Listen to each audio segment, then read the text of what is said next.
Amber, thanks for coming in today. You feeling good? Awesome.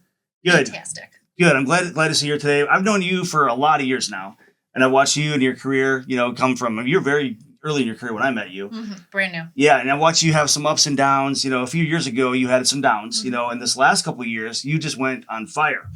What are you looking at in terms of transactions this year? And before you answer that, how many transactions did you do last year? I did 20. I don't know my numbers. If I remember right, it was almost 30. It's about 30 transactions. Yeah. And I think you're to be maybe above that this year. Correct. Yeah. I'm on par. Yeah, you're on par, and I have a feeling you're even going to beat that, which is awesome. Awesome that you're doing that much business. But in a down market, you're having more success now than you did when the market was on fire. Because, again, not to get into your big personal story, but there was a time that you were struggling. You were wondering if the real estate's even going to work for you, and you just went bananas after that. What happened? Yeah, there was a lot going on in my personal life at that time that I had to dig myself out of. My father passed. I was questioning real estate if it was something I was going to continue doing. I was doing a side job. It was a low point, and I had to dig deep and figure out which path I want to go down. And after reflecting for some time, I decided that, I had to be all in on real estate. Yeah. No question. That's what I wanted. That's how I want to pay my bills. That's how I want to take care of my children, raise them. I had to be real estate focused.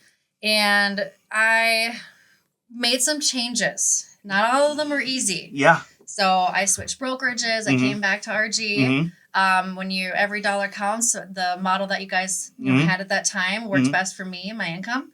I hired a coach to help with the more personal inside things, starting from gratitude. Yes. That is honestly probably the biggest thing that kicked me up, because when you are at your lowest and you're down on yourself, down on your career, and everything still just looks very bleak, you take that time to refocus on what is important and what you should be grateful for. So, what you're listening to, who you're talking to, what you're reading. 365 Thank Yous was a favorite book. Love it. Yep. And so just starting at gratitude made me feel thankful. Things looked better. The world looked brighter. And then from that, I'm able to project that out in, my clients, the people I'm with, and building those relationships again that went to the wayside. Because I assume that when the world looks brighter, using your words, you have more energy, you have more motivation, you have more of the ingredients that you need in order to, cook up the recipe of success. It's my best self that I can do. Right. And that my clients only deserve the best self that I can give them. Right. And not that, we all go through things, and the market goes through things, and the world goes through things.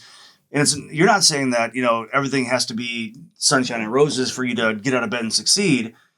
But I think what you're saying is, regardless of what the outside forces are, the outside environment is, your internal environment, you do have control of. Yes. And that's why I think I've noticed a change in you over the last few years, is internally you're taking control of the controllables. Correct.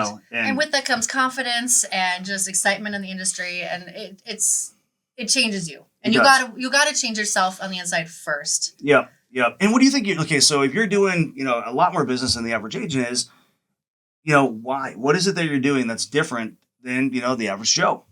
Well, there's no secret formula. We know to this industry. Right. It's always the basics here. Yeah. I have fun in what I do. Yeah. I truly do enjoy it. I enjoy building the relationships. A lot of my clients actually become really good friends afterwards. I say at closing, guys, you're not getting rid of me after this. Right. Just so you know. You're going to hear from me. You're going to see me.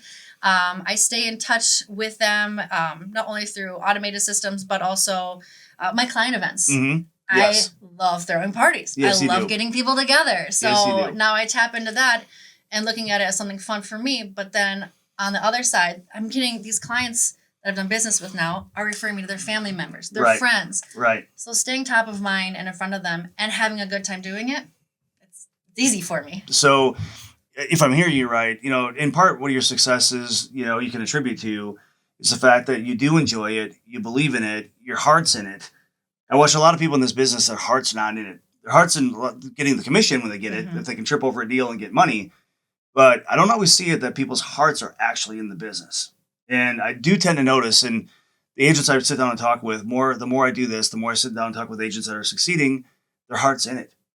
And sometimes it comes down to a why. They've got something, whether it's their family, providing for their family, making a huge change for the family, or some other why, some other purpose. They've got something. There's a reason they do it. Other people have less of a, specific purpose. It's more my heart's. I just love it. Mm-hmm. I love what I'm doing. It makes me feel fulfilled. I think in this business, it's really easy too that your cup gets emptied. You're constantly giving. The industry is full of moments that you're giving. You're getting the phone call from somebody else at 8:30 at night, and they're freaking out, right? They need you to make them feel better, right? Yeah. But who are you calling at 8:30 at night, right? So it's constantly give. When the industry itself does not refill your cup, when what you do doesn't fill your cup, you can get run down. Mm-hmm. And I see a lot of agents in that state. And that's where having the key people around you. Surrounding yourself with people that will support you can be that phone call if you're having a tough day, a tough file. And I have a lot of awesome agent friends. Mm-hmm. And that's another source of business for me is come from agent referrals due to being duly licensed in Minnesota and Wisconsin, but just the partnerships there, out of state agents. Yes. So connecting with those people that have the same vision, drive, mentality throughout this real estate career. You've done a really good job at seeing, and I said this to another agent recently, but seeing collaborators, not competitors. Oh, absolutely. And I think that's key. We've got a great community of agents, and I think that's something that when you tap into, so all the agents that kind of keep to themselves, they don't engage. I'm like, you have no idea what you're missing out on. The ones that do tend to end up like you do. It's a great community. People are leveraging each other. They're helping each other. And that speaks volumes. Mm-hmm. But back to that point of, when the industry itself and, working with people and bringing them from point A to point B and having such an impact on their life, really being sort of an empowerment engine for them to accomplish your goals and dreams, that, like, for me, that fills my cup. And I think it does for you too. Mm-hmm. Like, you don't need a lot of other people out there filling your cup, because the job itself and doing a good job does that for you. We have very small moments in our lives where we can directly affect someone in a good way. Yeah. So that's how I see it is, a real estate transaction, whether buy, sell, whatever it is that it's your tiny role in a huge span of their life that you get to have something good to contribute. Yeah. So that is very fulfilling. The thank yous afterwards, that is what drives me. The best agents, though, come from contribution. You see a lot of agents that struggle, and a lot of times I'm like, you're not really coming from contribution.